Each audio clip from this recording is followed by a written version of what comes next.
Acts 22. My friends and leaders of our nation, listen as I explain what happened. When the crowd heard Paul speak to them in Aramaic, they became even quieter. Then Paul said, I am a Jew, born and raised in the city of Tarsus in Cilicia. I was a student of Gamaliel and was taught to follow every single law of our ancestors. In fact, I was just as eager to obey God as any of you are today. I made trouble for everyone who followed the Lord's way, and I even had some of them killed. I had others arrested and put in jail. I didn't care if they were men or women. The high priest and all the council members can tell you that this is true. They even gave me letters to the Jewish leaders in Damascus so that I could arrest people there and bring them to Jerusalem to be punished. One day about noon, I was getting close to Damascus when a bright light from heaven suddenly flashed around. I fell to the ground and heard a voice asking me, Saul, Saul, why are you so cruel to me? Who are you? I answered. The Lord replied, I am Jesus from Nazareth. I am the one you are so cruel to. The men who were traveling with me saw the light but did not hear the voice. I asked, Lord, what do you want me to do? Then he told me, get up and go to Damascus. When you get there, you will be told what to do. The light had been so bright that I couldn't see, and the other men had to lead me by the hand to Damascus. In that city there was a man named Ananias, who faithfully obeyed the law of Moses and was well liked by all the Jewish people living there. He came to me and said, Saul, my friend, you can now see again. At once I could see. Then Ananias told me, the God that our ancestors worshipped has chosen you to know what he wants done.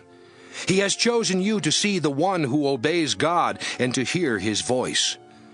You must tell everyone what you have seen and heard. What are you waiting for? Get up, be baptized, and wash away your sins by praying to the Lord.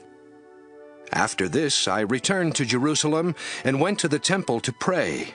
There I had a vision of the Lord, who said to me, Hurry and leave Jerusalem. The people will not listen to what you say about me. I replied, Lord, they know that in many of our meeting places I arrested and beat people who had faith in you. Stephen was killed because he spoke for you, and I stood there and cheered them on. I even guarded the clothes of the men who murdered him. But the Lord told me to go, and he promised to send me far away to the Gentiles.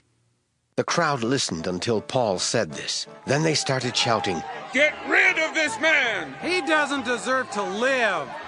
They kept shouting. They waved their clothes around and threw dust into the air. The Roman commander ordered Paul to be taken into the fortress and beaten with a whip. He did this to find out why the people were screaming at Paul.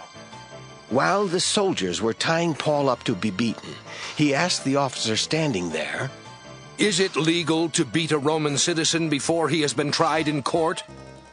When the officer heard this, he went to the commander and said, What are you doing? This man is a Roman citizen. The commander went to Paul and asked, Tell me, are you a Roman citizen? Yes. Paul answered. The commander then said, I paid a lot of money to become a Roman citizen. But Paul replied, I was born a Roman citizen. The men who were about to beat and question Paul quickly backed off, and the commander himself was frightened when he realized that he had put a Roman citizen in chains. The next day, the commander wanted to know the real reason why the Jewish leaders had brought charges against Paul. So he had Paul's chains removed, and he ordered the chief priests and the whole council to meet. Then he had Paul led in and made him stand in front of them.